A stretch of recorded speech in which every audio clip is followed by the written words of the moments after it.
The head of the WHO has declared the monkeypox outbreak a public health emergency of international concern. The virus has spread to about 16,000 people in more than 70 countries. We're joined now by Dr. Catherine Smallwood, Senior Emergency Officer at the WHO. Dr. Smallwood, thanks for joining us. We've gone from a handful of cases to 16,000 known infections in a short period of time. Are we capturing all of the infections? How big could this problem be?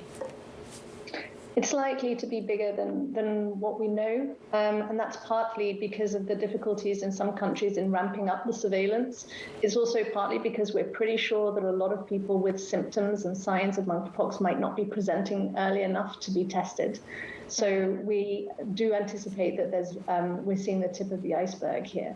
But let me reiterate that it's still very much focused in a particular group, men who have sex with men and associated with people who are having a lot of sexual contact with a lot of different partners. Dr. Smallwood, what we've seen with COVID-19 is its ability to mutate, and the creation of new variants is what is spurring new waves of infections. What do we know about the genomics of this virus in particular, and whether or not it is mutating in a similar way that could make it more infectious and widen its spread? Well, we're looking at why this monkeypox outbreak is spreading in a slightly different way than we had previously seen it spread in countries where we are used to seeing it spread. And so different mode of transmission or previously undocumented mode of transmission, which is associated with sexual contact, seems to be driving the cases at the moment. We don't know whether that's a result of the change in the virus. It's a DNA virus. So as compared to the SARS-CoV-2 virus, it should be more stable and less prone to rapid mutation. In terms of fatalities, I mean, what do we know about how this disease affects people? Isn't it unlikely to kill, and what are longer-term ramifications of getting it? Well, we don't know about the long-term sequelae of monkeypox, and we're learning very quickly very many new things about the disease over the past 2 months. So that's one particular area of uncertainty at the moment.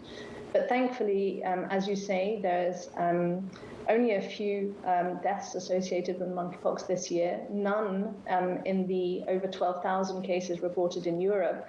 We've seen no deaths reported so far. We have seen people hospitalized, so it's a less severe disease than something like COVID-19. Okay, and vaccination is an effective tool to prevent infections. Do we have enough vaccines? No, we don't. And certainly we're worried about the availability and the equitable distribution of vaccine across the world.